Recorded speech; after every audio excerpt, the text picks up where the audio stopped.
ಇಂದು June 21 ದೇಶದಾದ್ಯಂತ ಯೋಗದ ಸಂಭ್ರಮ. ಖಾಸಗಿ ಶಾಲೆಗಳನ್ನು ಮೀರಿಸುವಂತೆ ಉತ್ತಮ ಗುಣಮಟ್ಟದ ಶಿಕ್ಷಣ, ಆಟಪಾಠದ ಮೂಲಕ ವಿನೂತನ ಹೆಜ್ಜೆಗಳಿಂದ ಮುನ್ನುಗ್ಗುತ್ತಿರುವ ಬೆಳಗಾವಿ ಜಿಲ್ಲೆಯ ಅಥಣಿ ತಾಲೂಕಿನ ಸಂಬರ್ಗಿ ಗ್ರಾಮದ ಸರ್ಕಾರಿ ಪ್ರಾಥಮಿಕ ಶಾಲೆಯಲ್ಲಿ ಮಕ್ಕಳಿಂದ ಯೋಗ ದಿನಾಚರಣೆ ಆಚರಿಸಲಾಗುತ್ತದೆ. ಆಸನ ಪ್ರಾಣಾಯಾಮಗಷ್ಟೇ ಅಲ್ಲದೆ ಅಥವಾ 8 ಅಂಗಗಳಿರುವ ಯೋಗಶಾಸ್ತ್ರವಷ್ಟೇ ಅಲ್ಲದೆ ಅದು ಭಾರತವು ಸಾಕ್ಷಾತ್ಕರಿಸಿಕೊಂಡಿರುವ ಒಂದು ಜೀವನ ದೃಷ್ಟಿಯಾಗಿದೆ. ಯೋಗವೆನ್ನುವ ಪದವನ್ನು ನಾನಾ ಶಾಸ್ತ್ರಗಳು ಬಳಸಿಕೊಂಡಿವೆ.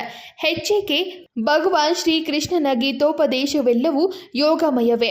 ಗೀತೆಯ ಹೇಳುವಂತೆ ನಾವು ಕೈಗೆತ್ತಿಕೊಂಡ ಕಾರ್ಯವನ್ನು ಅತ್ಯಂತ ಕುಶಲವಾಗಿ ನಿರ್ವಹಿಸುವುದು ಯೋಗದ ಒಂದು ನಿರ್ವಚನ.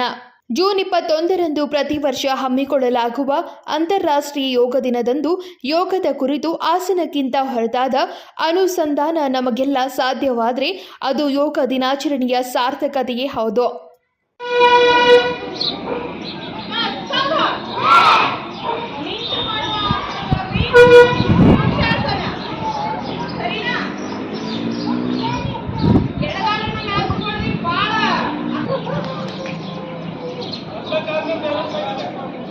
Ajit Koth, KMM Kannada news, Chikkodi.